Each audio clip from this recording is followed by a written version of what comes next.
itu bukannya senario di dalam sebuah cyber cafe ataupun cafe cyber, tapi sebenarnya di kelas-kelas, terutamanya di negara maju seperti United Kingdom, yang kini bukan saja menggunakan tapi terus menerima dengan meluasnya penggunaan permainan seperti permainan video di dalam pendidikan ataupun sekolah-sekolah mereka. Saya rasa kalau tak salah saya daripada pembacaan di hasil carian Google, mereka yang pasca sekolah rendah di UK misalnya akan semuanya melalui pembelajaran menggunakan Minecraft. Dan dalam konteks itu, di mana kita, Assalamualaikum, salam sejahtera, dan malam ini itu yang saya ingin bincangkan. Saya ingin memperkenalkan tamu saya pada hari ini, iaitu Dr. Ananta Kumar Durayapa, Pengarah Mahatma Gandhi Institute of Education for Peace and Sustainable Development, UNESCO juga. Dalam konteks itu, I would like to speak in English. I would like to welcome again Dr. Ananta Kumar. Thank you so much for making time. Just explaining to the audience that the clip that they saw just now, it was not a scene in a cyber cafe, but it's in schools more and more now.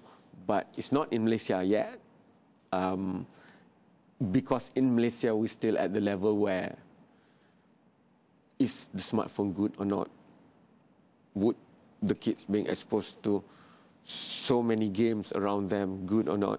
But you know, you've been to a lot of places around the world. You've been discussed this with the people who should be discussing this, and a lot of stakeholders involved, even at maybe the World Education Forum and stuff like that. I would just, for the beginning, ask your opinion on why is there so much debate on this when, why not just try it, see how it goes, and then just learn from there. If it's good, adopt it. If it's not, then don't do it. But just mentioning gamification in education, it's as if that's a very taboo thing to even to be said. So if you can please enlighten us on that. Well, first of all, thank you for having me. It's great to be back. It's an interesting question that you pose. Now, the education system is a very interesting system. It's one of those most resilient systems that we have seen. You know, the system that we have now has actually been around for the last 300 years. It has not really changed. You know, comes back from during the Enlightenment years, and the way universities teach, the way schools are set up, it hasn't really changed. There are a little bit tweaks here and there, but at the end of the day, it's still a very exam-driven, rote learning kind of an approach. There are a few cases where you see experiments in trying to drive what we now call 21st century skills in terms of curiosity-driven, to be an inquiring mind. And the question is always why and how. But that's not very much being encouraged in schools. Now, when you are comfortable with a system, it is a very complex system, and you have put into place mechanisms to drive the system. To try to perturb a very complex system from an administrative perspective, it's going to take a lot of what I would say in a very crude term, guts. Okay. It's going to be turning around something that you're very comfortable with, and a lot of people will say why. The reason is that we have been pretty good at producing very good. You look at the rate of science and technology over the last 100, 200 years. It's been amazing what we have been able to do and say this is a product of the education systems we have. But actually it's not. Actually the people who have gone on and done this are the people who bunked the education system. Okay. If you look at the people like, I won't go back too long in history, but the ones that most people can resonate with, Bill Gates, okay. Steve Jobs, and Apple and stuff. These are all guys who sort of said, looked at the schooling system and said, this doesn't work for me. It doesn't allow me to be creative, to explore, and then they go and do great things. They push the boundaries. So I think that this false misnomer that the education system has actually worked because we have seen so much progress. It actually has not. And what I'm afraid is that when we go into the 21st century, there are new challenges, let me use that term, challenges that we would face. Not so much on the technology front, but on a front that we have really not paid too much attention, and that is our values in terms of what I would call a humanistic way of looking and educating people. In that sense, we've debunked that why fix if it's not broken, but you have alluded to the point that maybe we have stumbled onto greatness and not really strategically through our education system. But maybe it's the decision makers, because they know that system well. They are where they are, and it works for them. So how do we beg to differ? Because every second that we're delaying this, we're not really changing much in the world. We are still facing a lot of problems. We're looking at conflicts all around the world. Climate change is a big issue, and there's still debate on that instead of really managing it. So how do we move to the powers that be in the world's global education system that, hey, change must begin, and this is the way to go? So let's look at the clients. And who are the clients? It's the young people. They're going to the schools. Putting aside the whole lifelong education where you don't stop learning when you reach a certain age. Let's just look at our primary schools and our secondary schools and our tertiary institutions. These are our clients. And if you look and if you have a survey of the clients, they're not happy with the systems that they have. We just ran a huge survey in India itself, where the institute is located. And there's been a lot of feedback which sort of says we're not happy with the system that we are forced in. Primarily from what they learn, also to give them the kind of skills that they need once they get out of school.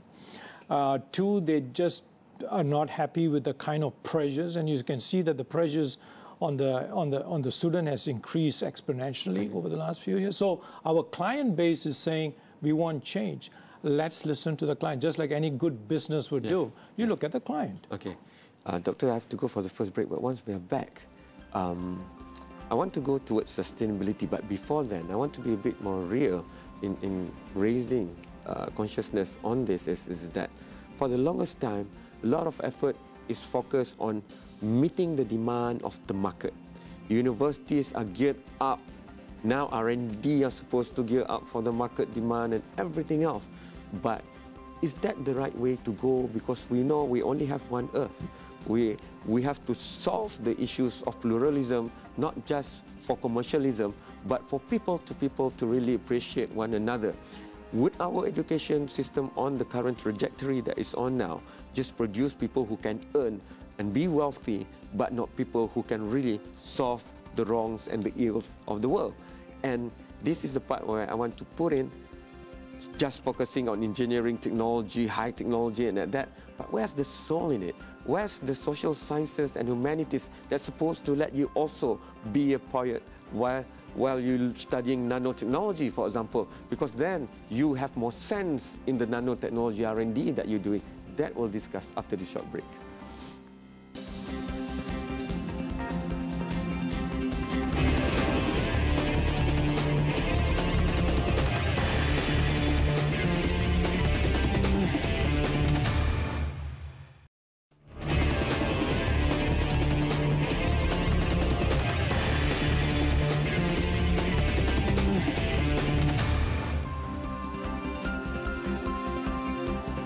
You are still watching Agenda Awani. I'm still here with Dr. Ananta Kumar Durayapa, and we're talking about gamification of education. We're talking about putting social sciences and humanities back while still pursuing science, technology, engineering, mathematics. Or is that all? Do we need to rethink? And I know a lot of people around the country are very excited, or some are depressed because the results of the placement into the higher learning institutions has just been announced. And still, there's a lot of issues. I didn't get what I wanted. My son or my daughters didn't go to where they should be going. So I want to answer this from a different angle, which is, before you can really decide what is suitable, maybe you need to really understand what are the options out there. And this is why I want to bring you in the sense that a lot of focus is now, yes, it's a no-brainer. Science, technology, engineering, mathematics. We're going to need 20,000 accountants by 2020. We're going to have automotive engineers, maybe 5,000 if proton goes up. And while that is fine and good, but I feel that there must also be corresponding movement and progress. If you only have engineers but not creative designers for the national car company, then how would that car not only be efficient, but it will be palatable to a lot of consumers? So how do we marry this, Doctor? We've been talking about this for quite a long time, off and on the camera, but how do we weave this in? Like at the World Education Forum, even at World Economic Forum or World Islamic Economic Forum, all this gathering of minds, they must reconcile this for us to move forward. That's my personal view of this. What are your views?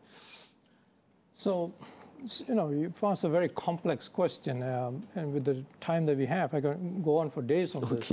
But let me try to, I think in terms of looking at the way our education system, one of the problems is that it teaches a very disciplinary approach. Yeah? You go into maths, you're going to be doing maths. If you're going to do bio, you're doing biology and medical and stuff. So it uses only what Howard Gardner at Harvard had talked about, and it was kind of revolutionary in what he had written, is talk about multiple intelligences. And the only two intelligences that we recognize right now is the literacy and then the logic and mathematics. But there are, I think he's got at least 6 others, and then in his follow-up book is identified a few more that are worth exploring. The one which is right from the initial 8 is the intrapersonal and interpersonal intelligence. Mm-hmm. This is the whole notion of empathy, understanding of another person. I always like what John Rawls, the very famous philosopher, he talks about always when you look at a situation, to use the veil of ignorance in a way you sort of say, if I do not know how the future is going to evolve, what kind of a system would I like to set up and usually people will say, hey, in case I get caught in the bottom rung of the ladder, I want to make sure that these things are. So it creates this humanistic education. Okay. And one of the exciting things that came out of the recent World Education Forum in Incheon is a document called Rethinking Education. Okay. And they emphasize 2 points. One is education for sustainable development, because I think the notion of sustainable, and you sort of said you wanted to have a chat about it, sustainable development is going to be critical because we are on a planet of 6 billion people. Mm-hmm. It's a finite planet. Yes. And people don't seem to recognize that. Mm-hmm. It's a finite planet. So you take a simple thing, a cake. That's the cake. Mm-hmm. So if you have 10 people, you're going to have 10 pieces. You got 20 people, you're going to have 20 pieces. Or if somebody takes a bigger piece, somebody else less. So that's, you get all the growing inequalities that we see in this world. So the notion of addressing this multiple intelligence, which means when somebody goes and studies to be a doctor, he will also have within his curriculum embedded, not as a separate class. This has not worked before, where you have a separate class on civics, or you have a separate class on citizenship. It does not work. It has to be embedded within the mainstream, so that when a doctor comes out, when he qualifies, he understands the whole notion of empathy, the notion of understanding things that I've talked about earlier on. So that's on the humanistic side. Okay. That's critical, and that has to be built. But we also need to inbuild into our students to ask the question why and how, rather than taking for granted what the teacher says. Mm-hmm. So even at MGIP, at the Institute, we call it MGIP in short, is that we want to sort of, we don't use the word teachers anymore. Mm-hmm. We call them learning facilitators. Okay. Because remember, we have so much knowledge out there. Okay. So as a teacher is teaching, people they're checking on the internet, and in many cases, they sort of say, hey, you got a mistake here. Mm-hmm. So there's an overload of information. Mm-hmm. So I think one of the challenges for our new education system is to teach children how to use this information, how to gather the information, how do you make sure that this information is the right information. So we have been told in many cases of pushing value system education. I've kind of pushed back and I said, no, we're not going to tell them what values are. Okay. What we want to teach them is how do they determine their value systems so that there is no imposition of a value system. Isn't the best way to do that is to let them do things the way they want it to be, but if it's proven to be wrong, then they do it again. I guess that's the whole point about Minecraft and gamification, yes. Because inside the Minecraft world, if you don't know Minecraft, you can just Google it. You know, it's like a sandbox kind of game where you build stuff. But if you built it wrongly, you can rebuild it. But maybe in the current education system, the one that we have right now, we don't really allow that.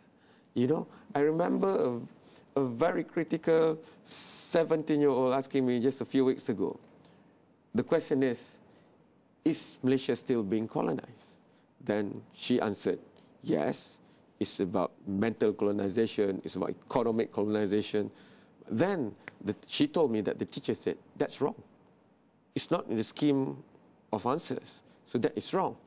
So the frustration is not about that teacher and that student, but to me what's more important, the frustration at this 17-year-old, because she thinks that she has reached a level where this is how she sees the world, but just to be swiped off that her answers don't matter, this is what is wrong. So games and gamification would allow for the self-exploration of their abilities. No, you hit it right on the, the nail on the head. One of the things that we found with games is that it allows failure. So you don't have the stigma of failing. You sort of say, when you play games, you get hit back, you try again, you change strategies, and you learn. And, two very prominent researchers, one is Jessica Belinsky and the other one is Jeremy Richmond. Okay. One is a leading game developer, but with a PhD, I think, in education. Yep. And the other one is a neuroscientist. And what they have found is that when you play games, it produces dopamine. Yep. And you know what dopamine is, all right? Excitement. Now, can you imagine teaching mathematics, and while the kid's playing a game while he's learning mathematics, his dopamine levels increase. This is excitement. Doctor, I totally agree with you. I feel like going and applying a job at the Mahatma Gandhi because I want to be at these places where there's a game developer, there's a neuroscientist. Things will happen. But that's not happening to the larger world. So we have to go to the last break. But once we are back, how do we move this? If we can't change wholesale, why can't we change and do it at a very micro level, but that will be the spearhead that will start the cascading domino effect? We have to do something. We have to do it urgently because the ills of the world, we know them already. But what do we do about them? How do we move? We'll discuss that after the short break.